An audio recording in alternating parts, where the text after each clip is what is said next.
how to get motivated, how to stay motivated. Discipline and intent. It's that simple. Clarity of intent means anytime that you have a nice alignment in your thoughts, words, and actions.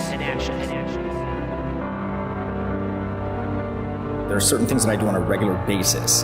Even if I don't particularly feel like doing them, I am disciplined to an extent that I do them regardless. Like your foot is on the gas and not on the brake. If you want to get to true greatness, you need to find a real reason, a real drive inside yourself, a real cause, a real purpose. And intent means desire. So think about that word for a second. Desire. You want to have clearly defined goals. It's very important that you actually know what it is you aspire to and you know the why, a real reason, something that truly motivates you and truly inspires you.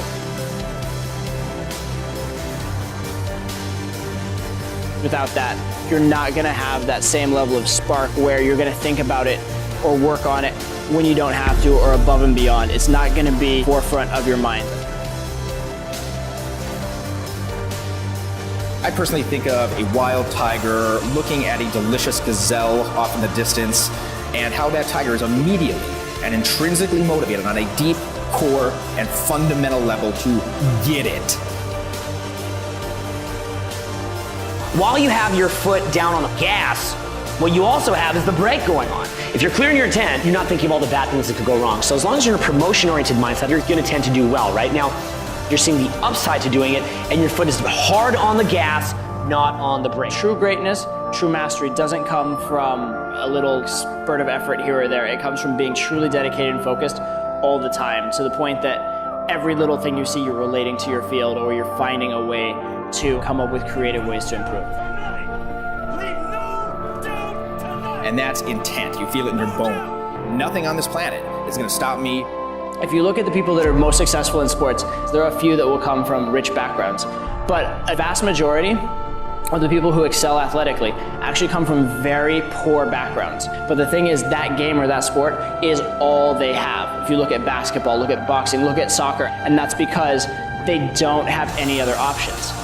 Of course, they're going to dedicate everything to it, and it's going to be their dream, it's going to be their passion, it's going to be the only thing they're focused on in their entire life. And that single-minded focus is what it takes to get great. So it's like this. Discipline is the vehicle for your success, and intent is the fuel. One will not work without the other. It's this constant process of working so hard, focusing, but without any reward for it coming, or without any immediate feedback. And that's when it's the hardest, right? When you're getting positive feedback, it's really easy to stay motivated.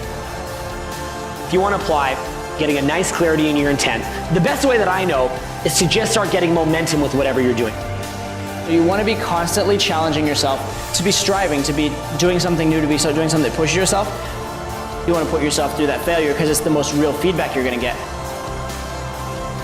Over time, as you build momentum with it, you'll find that that intent starts to dominate the forefront of your mind, and the other parts of your mind, the prevention parts, just sort of fall away. Bruce Lee once said, "Be like water. Water has no shape, it has no form without a container. But when it's focused, it can erode mountains and blast through solid rock." Without these two crucial components, you're stuck on square one. Discipline and intent. They're like nitro and glycerin. Harmless by themselves, but mix them together and they're explosive.